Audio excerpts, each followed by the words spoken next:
Hello, CHistrue, and this is a kind of part 2 to my industrial republicanism series. I linked to part 1 down there below, where I lay out a case for a middle ground between the current oligarchical system on the one hand and what might be the possible unworkable extreme of pure worker ownership on the other hand.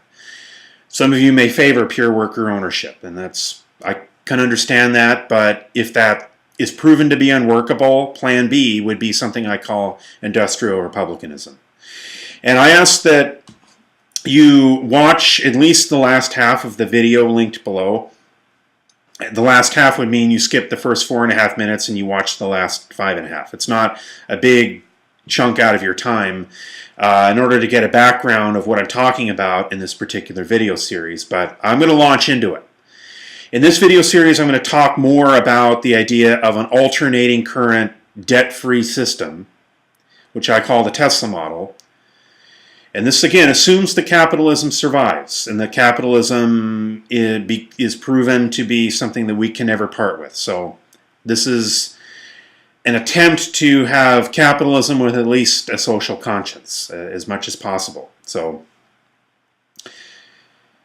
the Tesla model.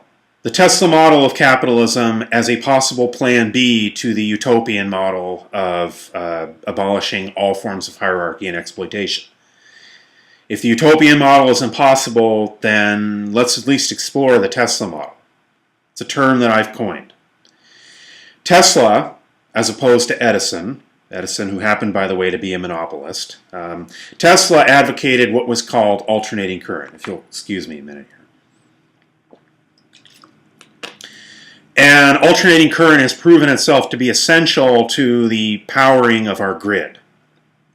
With alternating current, a transformer can work. You have the ability to step up the voltage. You have the ability to run a power grid. Edison opposed AC, and he was, as many of you probably know, not very reputable. He did cheat Tesla out of $50,000, and he was very stubborn. But he did have a point, and that is that AC is not as safe as DC, and which is why we do have rectifiers to convert AC to DC. But Edison stated falsely that the electrical grid could run on direct current, and no, it can't.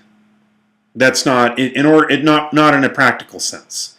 It would not be possible for an electrical grid to run on direct current in any kind of economically feasible way that wouldn't have generators everywhere. So AC won out in terms of our electrical grid. And yet our economic system is run on a DC system, a debt currency system, which of course DC means direct current, but I kind of made a little play on words there, that debt currency is DC or direct current. And I'm going to show why this is the case after I do some caveats. I'm going to attempt to defend what I call the debt-free system, and not only on moral grounds, but on economic grounds. And to attack the debt currency system, not only on moral grounds, but on economic grounds. Two disclaimers. One is, this is metaphoric. It is not the case that literally monetary currency is like electrical current. It is a metaphor, and we treat it as a metaphor. My second disclaimer is, no, I'm not an economist. And it's entirely possible that that you might object. You say, well, CHistrue, you're not an economist. You're a nerd guy. What are you doing even talking about this? And you may have a point. But remember that the economists overwhelmingly are paid for by the system. They are system people. It doesn't make them bad people. It doesn't make them bad people. For instance, I don't believe all economists are bad people, just like I don't believe that Tesla, necessarily all of what's said about Tesla on YouTube or the internet. A lot of very fanciful things are said, and a lot of things that are said that are unfair to Edison and overly stack the deck. Okay, I try to stick to what's factual, and what's factual is that that Tesla was a genius, but as a genius, he wasn't right about everything. including his views on relativity and some of his stranger views. He was a genius who, let's put it this way, he was a genius enough that I'm going to name this model of economics after him, and that is enough.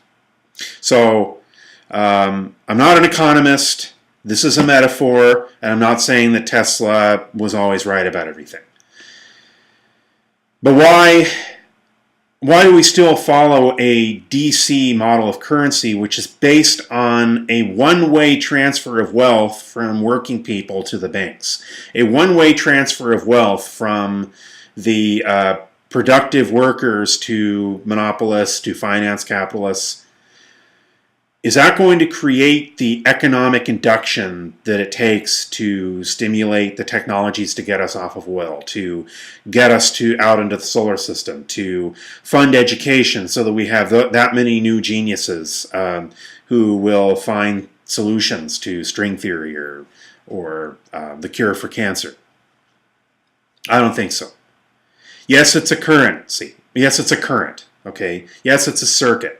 Yes, there is economic activity, and there's enough AC in the system that there's some of what I term economic induction, okay? But it's my term that I've coined. But there's not enough, because it is a transfer of wealth predominantly upwards. And so on economic grounds, it is a neo-feudalistic model that has survived the transition from feudalism to capitalism. That survived the transition from one stage of production to another, and it is antiquated. Just like, not to compare it to African slavery, which was, I don't want to compare African slavery to an economic model, but similar to African slavery or to the denial of votes to women or to anti-Semitism or to the exclusion of gays and lesbians, it's a relic of the previous system that eventually has to be gotten rid of. In a way, you can say that debt currency is the last of feudalism that has to go in order for the Enlightenment to ultimately triumph. And so, at least in the Western world, there's plenty of injustices in the rest of the world. But in the Western world, this is it. This is what we have to tackle. Direct current is gone. We have to replace it with a model in which the currency is multiple directions. If wealth goes up, it goes down in the exchange. And the only way to do that, in my opinion, is through debt-free currency. The government prints the money, puts it out into the economy, and whatever interest is charged on that goes back to the government, so they don't need to have taxes. The currency is backed by the productive capacity of the nation. So there's an incentive to keep interest rates low in order to stimulate that, but as that productive rate goes up, the value of currency goes up, the government then makes money with lower interest rates, people are happy. You might have a difference between the interest charged on the currency and the interest that people can earn when they're in the bank, when they put their money in the bank. So that whatever banking would last through this transition, which would be primarily probably the banking sector would be smaller, but it would probably still exist, and people could put their money in the bank and maybe make a larger return on their interest. But it would no longer be that the loaning of currency itself would carry an interest to private parties. And so we have an alternating currency of money goes up, it goes down again. It doesn't get hoarded. And that, my friends, will stimulate what we guess defenders of the current system would call the private sector. It would stimulate the public sector. It would stimulate... Now, would that be... It would stimulate the economy. It would stimulate the pursuit of knowledge. Now, would that be enough for equity? No. I do not believe that simply nationalizing the currency and nationalizing the Fed would be enough for equity. And that's why the industrial republicanism model that I talk about in part 1, we have to explore that also. It might also be necessary for government to buy stocks in the major banks and nationalize them. I don't know. There's plenty to think about. If you like this, thumb it up.